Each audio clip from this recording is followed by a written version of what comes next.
My sister-in-law tried to wear white to my wedding. When I asked her to change, she said, "It's beige. Grow up." My husband said, "Don't start drama today." So I took a pair of scissors, walked into the dressing room, and cut a 6-inch slit across the bottom. When she screamed, I said, "Guess I started the drama. Now, let's get married." This happened in October, up in Asheville, North Carolina. I had planned my wedding for over a year. We weren't doing anything fancy. Just a small ceremony at a lodge surrounded by trees, with maybe 70 people tops. I wanted it to feel personal, simple, not too expensive, not showy, just real. Everything was on track. The venue looked perfect.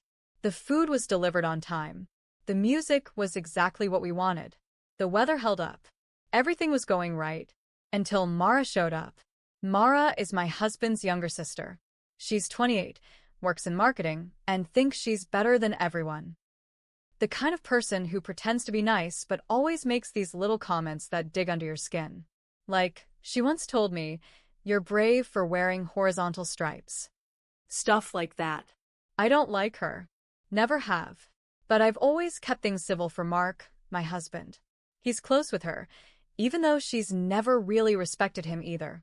They lost their parents a few years ago, and I think he feels like it's just the two of them left. So I tried. I tried to get along. But Mara never liked me. I could feel it from the start. I think she thought I was taking her brother away or something. She'd smile to my face and then say stuff behind my back. She made the bridal shower about her. She threw a fit about not being made a bridesmaid. And during our rehearsal dinner, she showed up late, wearing a white lace top and tight pants. Everyone noticed. So when my cousin Kelsey walked into the bridal suite that morning, I already knew something was wrong. She had that look, tight mouth, wide eyes. She said, "Danielle, don't freak out." I said, "What happened?" She hesitated, then said, "It's Mara. You need to see what she's wearing." My stomach dropped. I followed her out into the hallway. And there Mara was, standing near the main entrance like it was a red carpet event. She was wearing a full-length gown, off the shoulder. Beige silk. But it wasn't just beige. It was the kind of beige that photographs as ivory. And the material caught the light in a way that made it shimmer like a wedding dress. It clung to her body and flared at the bottom. Her hair was done up in curls. Full face of makeup. Heels. A clutch. It was like she came dressed for a bridal shoot. I stood there, silent for a second. My ears started ringing. I walked straight up to her and said, "What the hell is this?" She blinked at me like I was crazy. "What do you mean?" I pointed at her dress. "Are you serious right now? You wore that to my wedding." She shrugged. "It's beige. It's not white." I said, "You need to change. I don't have anything else. You're not walking into the ceremony in that." She gave me that smirk she always gives. "Are we really doing this now? Grow up, Danielle." I could feel my throat tightening. My face felt hot. I turned to Mark, who had come over after hearing us argue. He looked at Mara, then at me, and said, "Please don't start drama today." I stared at him. "You're kidding, right?" He sighed. "Just let it go. Let it go." I turned and walked away without saying another word. My hands were shaking. I went back to the bridal suite, where the florist had just finished up. On the table was a pair of sharp scissors they'd used to trim ribbon. I picked them up, walked straight back down the hall. Mara was in the dressing room, checking herself in the mirror like she was the star of the show. I didn't say anything. I stepped behind her, grabbed the hem of her dress, and sliced it with the scissors. Clean and deep. A 6-inch slit right across the bottom. She screamed, jumped back. "What the hell are you doing?" I looked at her. Calm. No checking. No smile. Guess I started the drama. Now, let's get married. And I walked out. She ran out after me, holding her dress up like I'd stab her instead of a piece of fabric. Her voice echoed down the hallway, loud enough for guests in the main room to hear. "Are you insane? You just ruined my dress." I didn't turn around. I just kept walking toward the bridal suite. I could hear her heels clicking behind me. Mark caught up first. He was red in the face, angry and embarrassed. He pulled me aside just outside the suite. "What the hell was that, Danielle?" he said, voice low but harsh. "She wore a dress that looked like a damn wedding gown, Mark. It's beige. You really think cutting it was the way to handle it?" I stared at him. "She's been pushing me for years, and you've let her. Every time she crossed a line, you made excuses. This was our wedding day, not hers." He shook his head like he didn't know what to say. Then Mara came storming up, holding the torn hem in her hands like a dead animal. "She needs to apologize," she hissed, eyes wide with rage. "You don't get to destroy someone's clothes just because you're insecure." That was the word that set me off. Insecure. "You think this is about insecurity?" I snapped. "You wore that dress to get a reaction. You didn't get attention at the bridal shower. You weren't made a bridesmaid. You needed a moment, and you thought you'd steal mine." She opened her mouth, but I didn't let her talk. "You came to my wedding dress like the bride. If I had let it slide, you would have smiled through the whole ceremony thinking you got away with it. Well, you didn't. Now you get to spend the night in a torn dress that everyone will remember you for." Mark looked between us, clearly panicking. "Can we just calm down? The ceremony starts in 20 minutes. Mara turned to him. "You're really going to let her get away with this?" He didn't answer right away. He looked at me, eyes searching for something. I don't know if he was hoping I'd back down or say sorry. But I wasn't going to.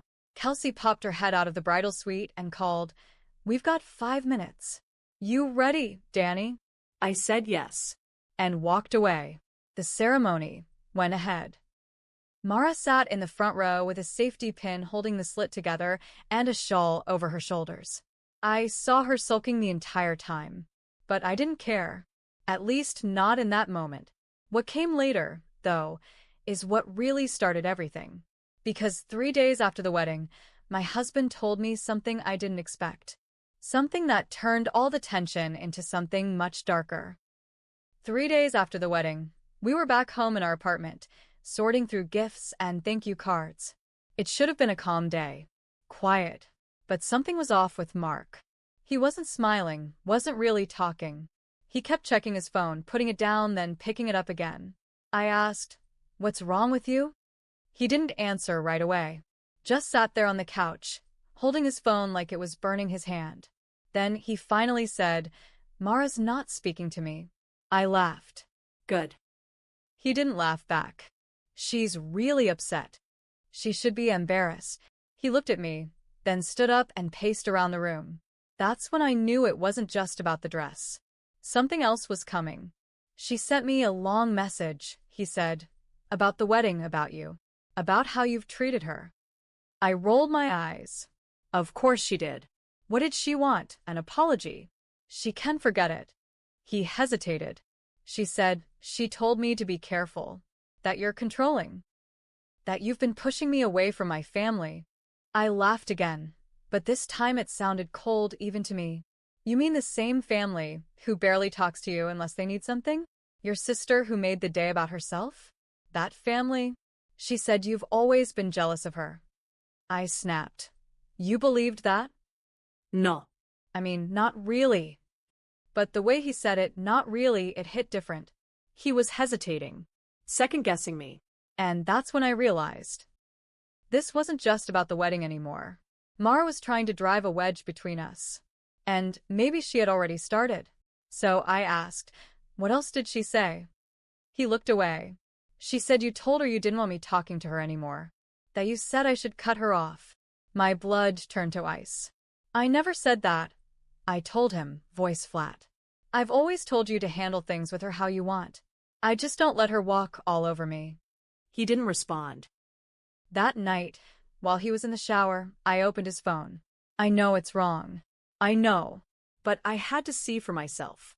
I didn't even need his passcode. He never changed it.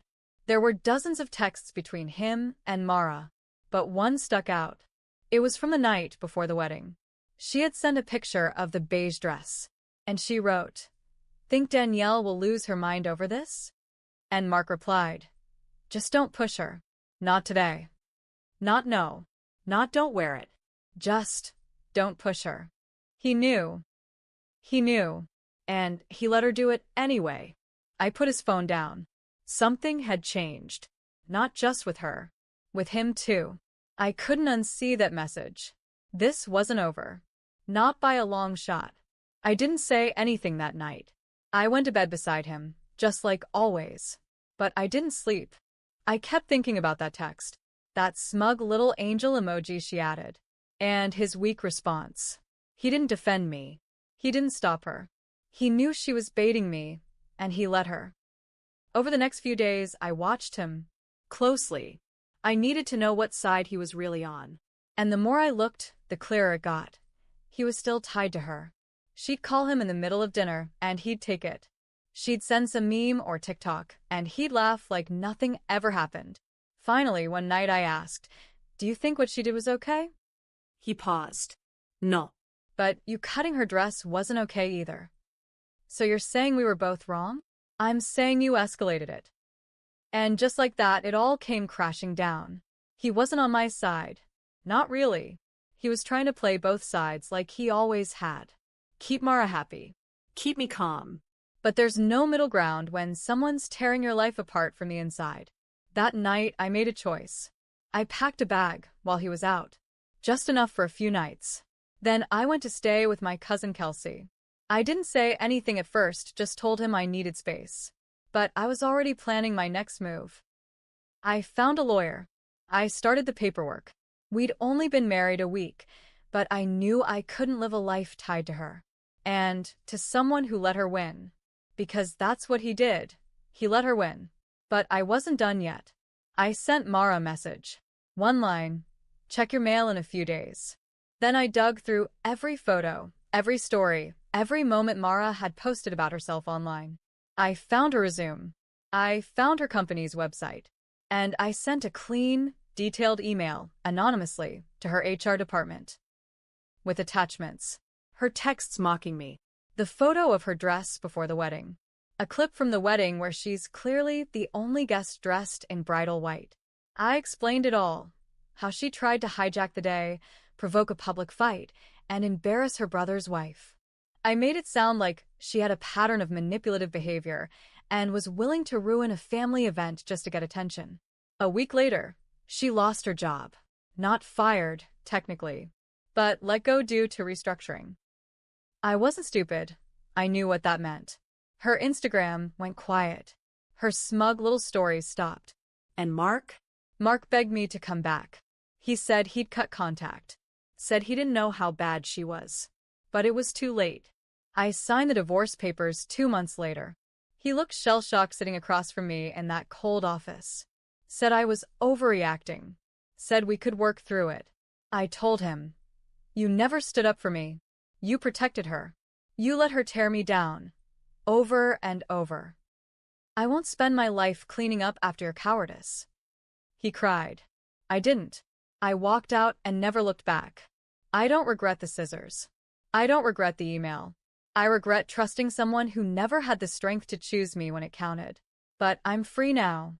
And Mara? She hasn't found a new job in 6 months. Guess beige wasn't her color after all.